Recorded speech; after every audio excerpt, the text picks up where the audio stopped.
ప్రపంచ కార్మిక దినోత్సవం 138వ మేడే దినాన్ని కర్నూలులో ఘనంగా నిర్వహించారు. మత్సలేని మహానాయకుడు కామ్రేడ్ పుచ్చలపల్లి సుందరయ్య విగ్రహానికి పూలమాల వేసి ఘనంగా నివాళులర్పించారు.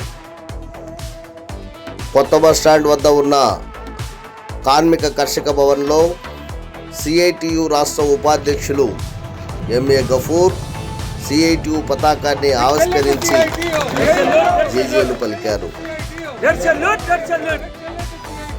అనంతరం సిపిఎం పార్టీ కార్యాలయంలో సిపిఎం రాష్ట్ర కార్యదర్శి వర్గ సభ్యులు కె ప్రభాకర్ రెడ్డి పతాకాన్ని ఆవిష్కరించారు.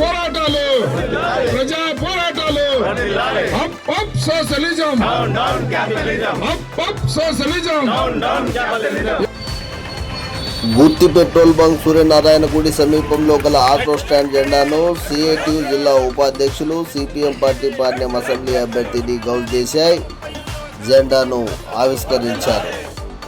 ఈ కార్యక్రమంలో సిఐటియు రాష్ట్ర నాయకులు ఓబులు, సిఐటియు జిల్లా ఉపాధ్యక్షులు పార్యం అసెంబ్లీ అభ్యర్థి Ghouse Desai, auto workers union జిల్లా కార్యదర్శి ప్రభాకర్, సిఐటియు నాయకులు గోపాల్, యేసు, రాధాకృష్ణ, వలి తదితరులు పాల్గొని మాట్లాడారు.